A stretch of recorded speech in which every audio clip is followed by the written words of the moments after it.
이번 영상에서는 영어에 구동사가 왜 있는지를 알아봅니다. 본질적인 영어 어휘의 종류에 대해 생각해 봅니다. 안녕하세요. 생각법 저자 하상호입니다.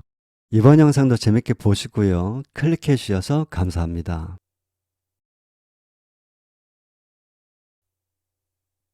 복습 겸 직접 목적어와 전치사의 목적어를 잠시 살펴보겠습니다. He entered the room. He entered the room. He entered into a business. He entered into a business. 1번부터 보겠습니다. 1번은 동사와 목적어 사이에 전치사가 없죠? 즉, the room은 동사 entered의 직접 목적어입니다. 동사 enter는 뜻이 들어가다입니다. he가 들어갔다고 했으니 어디에 들어갔는지 사람이 들어갈 수 있는 공간으로 인식되는 곳이 바로 이어져야죠. 그런 말로 the room이 바로 이어졌습니다. the room은 동사 enter의 1차적 의미에 정확히 부합합니다. 딱 맞아 떨어집니다. 요컨대 직접 목적어는 동사와 의미적 관계가 매우 긴밀합니다. 어떤 말이든 개입될 필요도 여지도 없습니다. 이번에는 2번을 보겠습니다. 먼저 전치사 into를 빼고 생각해 보겠습니다. he는 사업에 들어갔다? 어떤가요? 비즈니스는 구체명사가 아니고 더구나 추상명사입니다. 사람이 들어갈 수 있는 공간으로 인식되는 말이 아니죠? 말이 좀 어색합니다. 이는 곧 entered와 비즈니스의 의미적 관계가 긴밀하지 않고 느슨하다는 뜻입니다. 비즈니스가 들어가다라는 동사 enter의 1차적 의미에 딱 맞아떨어지지 않는다는 뜻입니다. 요컨대 어떤 말이 개입될 필요가 여지가 있다는 뜻입니다. 어떤 말이 바로 전치사입니다. 강조합니다. 느슨한 의미적 관계가 긴밀해지도록 맞아떨어지지 않는 말이 맞아떨어지도록 동사와 목적어 사이에 전치사를 쓰는 것입니다. 전치사를 써서 앞말과 뒷말을 의미적으로 이어주는 것입니다. 이것이 전치사가 연결에 속하는 이유입니다. 의미적으로 이어줌으로써 전달 내용을 명확히 하는 것입니다. 2번은 he가 사업이라는 세계에 들어갔다라는 말입니다. he가 사업을 시작했다로 의역됩니다. 앞선 설명은 동사와 목적어의 의미적 관계를 따져본 것입니다. 전치사 선택의 문제를 해결하려면 따져봐야 합니다. 전치사의 목적어는 위 영상에 아주 자세히 설명되어 있습니다.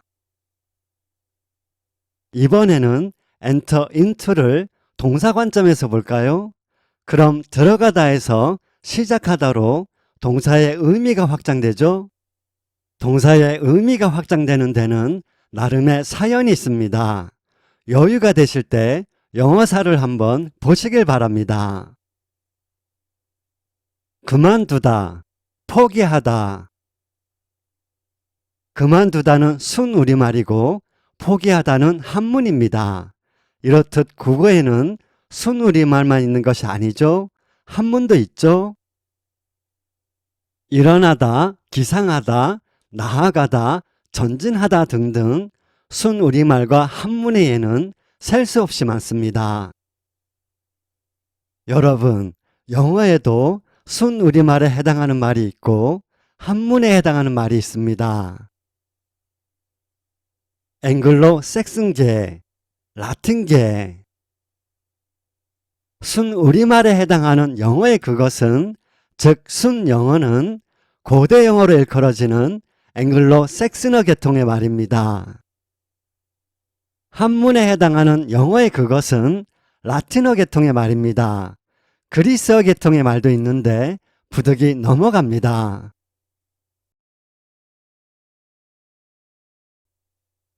역사적으로 영어사에 이런 일이 있었습니다. 핵심만 간략히 말씀드립니다. 고대 영국에는 앵글족, 섹슨족 등의 게르만 민족이 살았고 고대 영어는 앵글로 섹스너 계통의 게르만어였습니다. 중세에 이르러 역사적으로 아주 큰 사건이 일어납니다. 영국이 백년 전쟁에서 프랑스에게 패배한 것입니다. 프랑스어를 사용하는 노르마 민족에게 300년 가까이 게르만 민족이 지배를 당합니다. 프랑스어의 뿌리는 라틴어입니다. 라틴어가 앵글로 섹스너를 지배하게 됩니다. 한문은 상류층 지배층인 양반층이 사용했고 언문은 하류층 피지배층인 일반 백성이 사용했듯이 라틴어는 귀족이 사용했고 앵글로 섹스너는 다시 말해 순영어는 평민이 사용했습니다. 중세 이후로 영어는 어휘적으로 문법적으로 본래의 모습을 많이 잃고 프랑스어의 영향을 많이 받게 됩니다. 이를테면 굴절체계, 즉 불규칙 변화가 규칙 변화로 단순화되었고 어순이 중요한 구조의 특징을 갖게 되었습니다.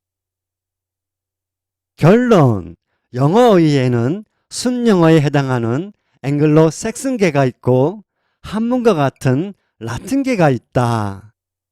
그럼 기브업과 어벤던을 비교해보며 두 계통의 차이를 알아보겠습니다. Give up. Give up. Abandon. Abandon. 고대에는 어휘의 쓰임이 폭넓지 않았습니다.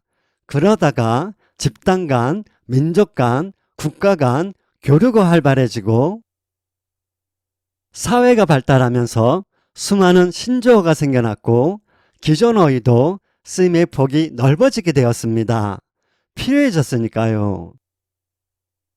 순영어인 give, 하류층 피지배층이 사용한 give, 고대 영어의 특성상 give가 주다라는 뜻밖에 없고 그렇다고 상류층 지배층인 귀족처럼 라틴어를 차용해 새로운 말을 만들 수도 없고 방법은 하나, 위와 같이 업을 써서 주다가 그만두다로 요컨대 전치사를 이용해 동사의 의미를 확장한 것입니다.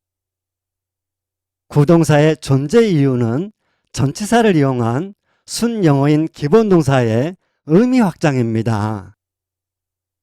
반면에 abandon은 라틴계 어휘입니다. abandon은 접두사 AB와 어원 band가 결합한 말입니다. 접두사가 마치 한문의 부수처럼 보이지 않나요? 접두사와 어원의 조합으로 이루어진 말은 대부분 라틴계 어휘입니다. give up은 give up smoking처럼 지금까지 규칙적으로 해오던 것을 그만두는 것을 말합니다. abandon은 책임져야 하는 자식의 양육을 포기하거나 특정한 상황에서 특정한 물건을 포기하는 것을 말합니다. abandon은 딱 봐도 단어 분위기가 한문처럼 보입니다. 우리에게 두 가지 숙제가 생겼습니다. 먼저 enter into나 give up과 같은 순영어인 기본동사에 전치사 또는 부사가 결합한 구동사를 잘 알아야 합니다. 이를 위해 기본동사뿐 아니라 30개 남짓한 전치사를 제대로 확실히 알아야 합니다. 다른 하나는 abandon과 같은 대체로 라틴계의 어휘인 접두사와 어원과 전미사가 결합한 단어입니다.